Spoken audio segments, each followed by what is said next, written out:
आज सुने सत्यनारायण भगवान का प्रथम अध्याय व्रत कथा।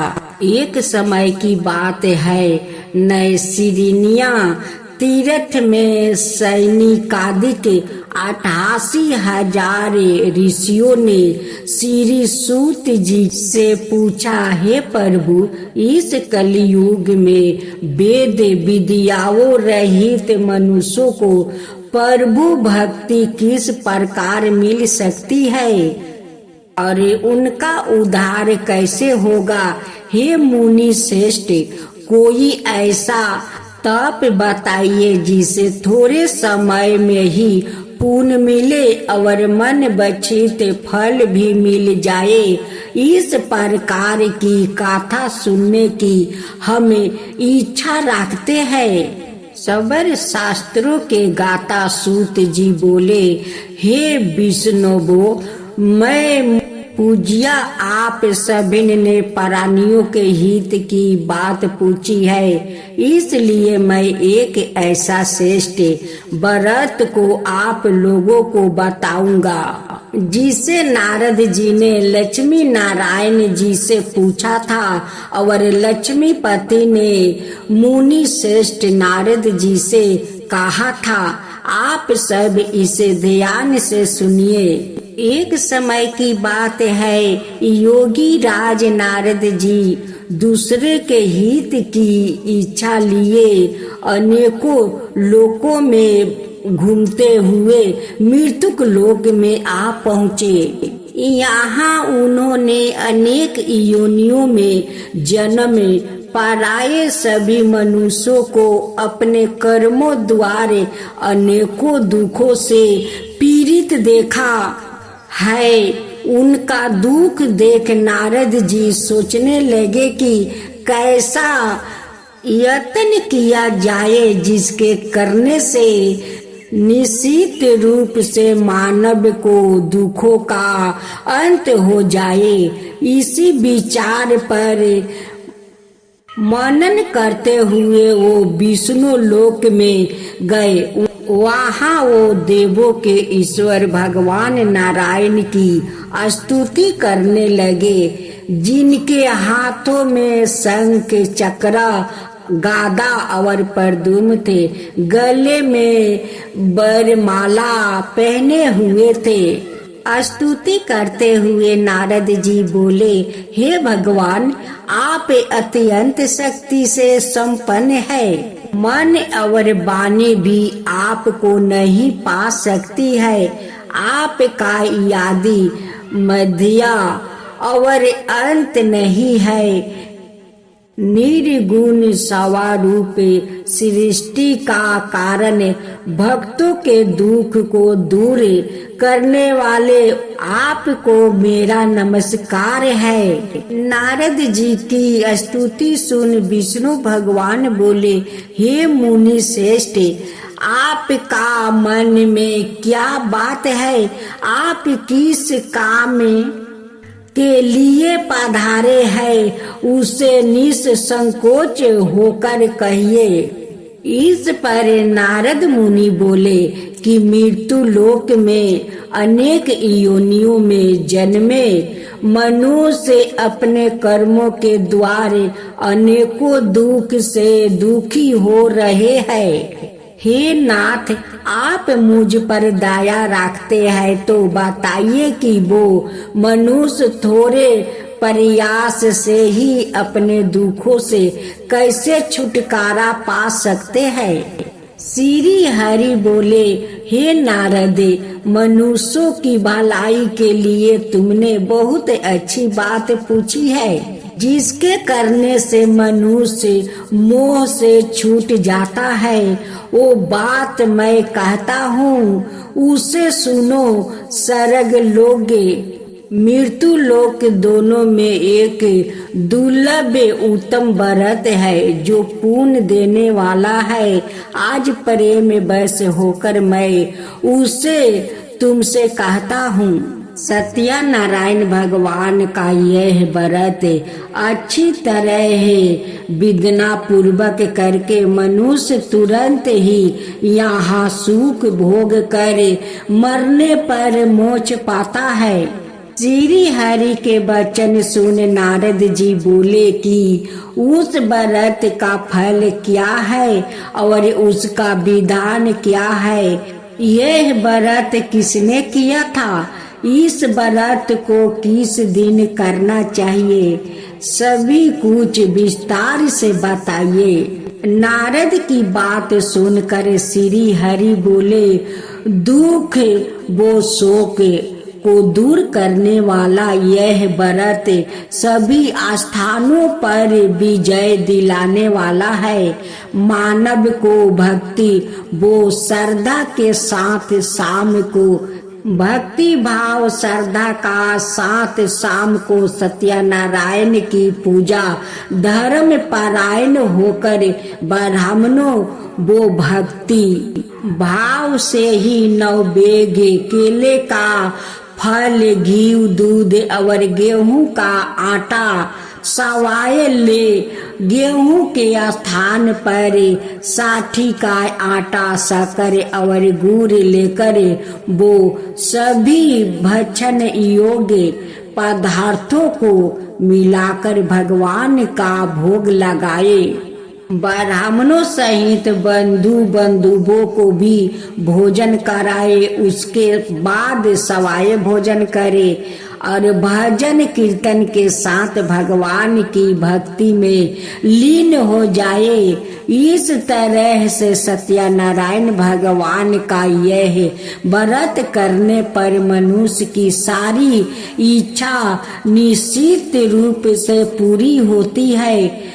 इस काली काल अर्थात कलियुग में मृत्यु लोक में मोक्ष का यही एक सरल उपाय बताया गया है। अब दूसरा अध्याय। सत्यनारायण भगवान की जय हो, सत्यनारायण भगवान की जय हो। सूत जी बोले, हे ऋषियों, जिसने पहले समय में इस व्रत को किया था उसका इतिहास कहता हूँ, ध्यान से सुनो। सुंदर काशीपुरी नगरी में एक अत्यंत निर्धन ब्राह्मण रहता था। भूख प्यास से परेशान वो धरती पर घूमता रहता था। ब्राह्मणों से प्रेम करने वाले भगवान ने एक दिन ब्राह्मण का भेष धारण कर उसके पास जाकर पूछे, हे प्रिया, नित्य दुखी होकर तुम पृथ्वी पर क्यों घूमते हो? दीन ब्राह्मण बोला, मैं निर्धन ब्राह्मण हूँ, भिक्षा के लिए धरती पर घूमता हूँ। हे भगवान, यदि आप इसका कोई उपाय जानते हो तो बताइए। वृद्ध ब्राह्मण कहता है कि सत्यनारायण भगवान मनोवांछित फल देने वाले हैं, इसीलिए तुम उनका पूजन करो। इसे करने से मनुष्य सभी दुखों से मुक्त हो जाता है। वृद्ध ब्राह्मण बनकर आए सत्यनारायण भगवान उस निर्धन ब्राह्मण को व्रत का सारा विधान बताकर अंतर्ध्यान हो गए। ब्राह्मण मन ही मन सोचने लगा कि जिस व्रत को वृद्ध ब्राह्मण करने को कह गया है, मैं उसे जरूर करूँगा। यह निश्चय करने के बाद उस रात में नींद नहीं आई। वो सवेरे उठकर सत्यनारायण भगवान का व्रत का निश्चय कर भिक्षा के लिए चल गया। उस दिन निर्धन ब्राह्मण को भिक्षा में बहुत धन मिला, जिससे उसने बंधुओं के साथ मिलकर श्री सत्यनारायण भगवान का व्रत संपन्न किया। भगवान सत्यनारायण का व्रत संपन्न करने के बाद वो निर्धन ब्राह्मण सभी दुखों से छूट गया और अनेक प्रकार की संपत्तियों से युक्त हो गया। उस समय से यह ब्राह्मण हर माह इस व्रत को करने लगा। इस तरह से सत्यनारायण भगवान के व्रत को जो मनुष्य करेगा वो सभी प्रकार का पापों से छूट कर मोक्ष को प्राप्त होगा। जो मनुष्य इस व्रत को करेगा वो भी सभी दुखों से मुक्ति हो जाएगा। सूत जी बोले कि इस तरह से नारद जी से नारायण जी का कहा हुआ। श्री सत्यनारायण व्रत को मैंने तुमसे कहा है, हे विप्रो, मैं अब और क्या कहूँ। ऋषि बोले, हे मुनिवर, संसार में उस विप्र से सुनकर और किस ने इस व्रत को किया है, हम सब इस बात को सुनना चाहते हैं। इसके लिए हमारे मन में श्रद्धा का भाव है। सूत जी बोले, हे मुनियों, जिस ने इस व्रत को किया है ओ सब सुनो। एक समय यही विप्र धन वो ईश्वर के अनुसार अपने बंधुओं के साथ इस व्रत को करने को तैयार हुआ। उसी समय एक लकड़ी बेचने वाला बूढ़ा आदमी आया और लकड़ियां बाहर रख कर अंदर ब्राह्मण के घर में गया। प्यास से दुखी वो लकड़हारा उनको व्रत करते देखा। विप्रा को नमस्कार कर पूछने लगा कि आप यह क्या कर रहे हैं और इसे करने से क्या फल मिलेगा, कृपया मुझे भी बताइए। ब्राह्मण ने कहा कि सब मनोकामनाओं को पूरा करने वाला यह सत्यनारायण भगवान का व्रत है। इनकी कृपा से ही मेरे घर में धन आए आदि की वृद्धि हुई है। विप्र से सत्यनारायण व्रत के बारे में जानकर लकड़हारा बहुत प्रसन्न हुआ। चनामृत लेकर वो प्रसाद खाने के बाद वो अपने घर गया। लकड़हारा ने अपने मन में संकल्प किया कि आज लकड़ी बेचने से जो धन मिलेगा उसी से श्री सत्यनारायण भगवान का उत्तम व्रत करूंगा। मन में इस विचार को ले बूढ़ा आदमी सिर पर लकड़ियां रखा उस नगर में बेचने गया जहाँ धनी लोग ज्यादा रहते थे। उस नगर में उसे अपनी लकड़ियों का दाम पहले से 4 गुना अधिक मिलता है। बूढ़ा प्रसन्नता के साथ दाम लेकर केले, शक्कर, घी, दूध, दही और गेहूं का आटा ले और सत्यनारायण भगवान का व्रत की अन्याय सामग्रियों लेकर अपने घर गया। वहां उसने अपने बंधुओं को बुलाकर विधि विधान से सत्यनारायण भगवान का पूजा और व्रत किया। इस व्रत का प्रभाव से वो बूढ़ा लकड़हारा धन, पुत्र आदि से युक्त होकर संसार के समस्त सुख भोगे अंत काल में वैकुंठ धाम चला गया। इति श्री सत्यनारायण व्रत गाथा का द्वितीय अध्याय संपन्न। श्री मन नारायण नारायण नारायण, भज मन नारायण नारायण नारायण। श्री सत्यनारायण भगवान की जय। श्री सत्यनारायण जी का तीसरा अध्याय सुने। सूत जी बोले, हे श्रेष्ठ मुनियों, अब आगे की गाथा कहता हूँ। पहले समय में उल्का मुख नाम का एक बुद्धिमान राजा था। वो सत्यवक्ता और जितेंद्रिया था। प्रतिदिन देव स्थानों पर जाता और निर्धनों को धन देकर उनके कष्ट दूर करता था। उसकी पत्नी कमल के समान मुख वाली और सती साध्वी थी। बरदेशिला नदी के तट पर उन दोनों ने श्री सत्यनारायण भगवान का व्रत किया। उसी समय साधु नाम का एक वैश्य आया। उसके पास व्यापार करने के लिए बहुत सा धन भी था। राजा को व्रत करते देखकर वो विनय का साथ पूछने लगा, हे राजन, भक्ति भाव से पूर्ण होकर आप यह क्या कर रहे हैं?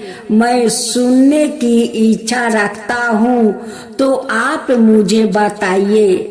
राजा बोला, हे साधु, अपने बंधुओं के साथ पुत्रादि की प्राप्ति के लिए एक महाशक्तिमान सत्यनारायण भगवान का व्रत वो पूजन कर रहा हूँ। राजा का वचन सुन साधु अंदर से बोला, हे राजन, मुझे इस व्रत का सारा विधान कहिए। आपका कथन अनुसार मैं भी इस व्रत को करूँगा। मेरी भी संतान नहीं है और इस व्रत को करने से निश्चित रूप से मुझे संतान की प्राप्ति होगी। राजा से व्रत का सारा विधान सुन व्यापार से निवृत्त हो वो अपने घर गया। साधु वैश्य ने अपनी पत्नी को संतान देने वाले इस व्रत का वर्णन कह सुनाया और कहा कि जब मेरी संतान होगी तब मैं इस व्रत को करूँगा। साधु ने इस तरह का वचन अपनी पत्नी लीलावती से कहा। एक दिन लीलावती पति के साथ अनन्वित हो सांसारिक धर्म में प्रवृत्त होकर सत्यनारायण भगवान की कृपा से गर्भवती हो गई। 10वें महीने में उसने गर्भ से एक सुंदर कन्या ने जन्म लिया। दिनों दिन वो ऐसे बढ़ने लगी जैसे कि शुक्ला पक्ष का चंद्रमा बढ़ता है। माता पिता ने अपनी कन्या का नाम कालावती रखा। एक दिन लीलावती ने मीठे शब्दों में अपने पति को याद दिलाया कि आपने सत्यनारायण भगवान का जिस व्रत को करने का संकल्प किया था उसे करने का समय आ गया है। आप इस व्रत को करिए। साधु बोला कि हे प्रिय, इस व्रत को मैं उसके विवाह पर करूँगा। इस प्रकार अपनी पत्नी को आश्वासन देकर वो नगर को चला गया। कालावती पिता के घर में रहे वृद्ध हो प्राप्त हो गई। साधु ने एक बार नगर में अपनी कन्या को सखियों के साथ देखा तो तुरंत ही दूत को बुलाया और कहा कि मेरी कन्या के योग वर देख कर आओ। साधु की बात सुनकर दूत कंचन नगर में पहुंचा और वहां देखभाल कर लड़की के सुयोग्या बानिक पुत्र को ले आए। सुयोग्या लड़के को देख साधु ने बंधु बांधवों को बुलाकर अपनी पुत्री का विवाह करा दिया। लेकिन दुर्भाग्य की बात है कि साधु ने अभी भी सत्यनारायण भगवान का व्रत नहीं किया। इस पर श्री भगवान क्रोधित हो गए और श्राप दिया कि साधु को अत्यधिक दुख मिले।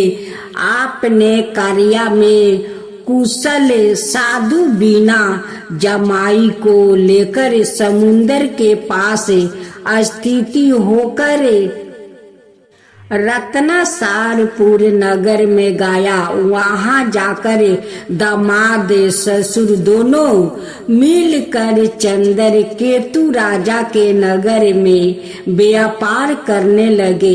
एक दिन भगवान सत्यनारायण की माया से एक चोर राजा का धन चोराकर भाग रहा था। उसने राजा के सिपाहियों को अपना पीछा करते देखा। चोराया हुआ धन वहां रख दिया जहां साधु अपने जमाई के साथ ठहरा हुआ था। राजा के सिपाहियों ने साधु वेश्या के पास राजा का धन पारा देखा तो वो ससुर जमाई दोनों को बांध कर प्रसन्नता से राजा के पास ले गया और कहा कि उन दोनों चोर हम पकड़ लाए हैं। आप आगे की कार्यवाही की आज्ञा दे। राजा की आज्ञा से उन दोनों को कठिन कारावास में डाल दिया गया और उनका सारा धन भी उसने छीन लिया गया। सत्यनारायण भगवान से श्राप से साधु की पत्नी भी बहुत दुखी हुई। घर में जो धन रखा था उसे चोर चोरा ले गया। शारीरिक और मानसिक पीड़ा वो भूख प्यास से अति दुखी हो अन्न की चिंता में कालावती के ब्राह्मण के घर गई। वहां उसने श्री सत्यनारायण भगवान का व्रत होते देखा। फिर गाथा भी सुनी। वो प्रसाद ग्रहण कर वहां रात को घर वापसी आई। माता के कालावती से पूछा कि हे पुत्री, अब तक तुम कहाँ थी? तेरे मन में क्या है? कालावती ने अपनी माता से कही, हे माता, मैंने एक ब्राह्मण का घर में श्री सत्यनारायण भगवान का व्रत देखा है। कन्या का वचन सुन लीलावती भगवान के पूजन की तैयारी करने लगी। लीलावती ने परिवार वो बंधुओं सहित सत्यनारायण भगवान का पूजन किया और उसने वर मांगा कि मेरे पति और जमाई शीघ्र घर आ जाए। साथ ही यह भी प्रार्थना की कि हम सब का अपराध क्षमा करे। श्री सत्यनारायण भगवान इस व्रत से संतुष्ट हो गया और राजा चंद्रकेतु को सपने में दर्शन दिया। कहा कि हे राजन, तुम उन दोनों वेश्या को छोड़ दो और तुमने उनका जो धन लिया है उसे वापसी कर दो। अगर ऐसा नहीं किया तो मैं तुम्हारा धन, राज, वो संतान सभी को नष्ट कर दूंगा। राजा को यह सब कह कर वो अंतर ध्यान हो गए। प्रातः काल सभा में राजा ने अपना सपना सुनाया। फिर बोले, बानिक पुत्रा को कैद से मुक्त करे, सभा में लाओ। दोनों ने आते ही राजा को प्रणाम किया। राजा मीठा वाणी में बोला, हे महानुभावो, भागे वैसे ऐसा कठिन दुख तुम्हें प्राप्त हुआ है, लेकिन अब तुम्हें कोई भय नहीं है। ऐसा कहे राजा ने उन्हों दोनों को नए वस्तुओं भूषण भी पहनाया और जितना धन उनका लिया था उससे 2 गुना धन वापसी कर दिया। दोनों वेश्या अपने घर को चल दिया।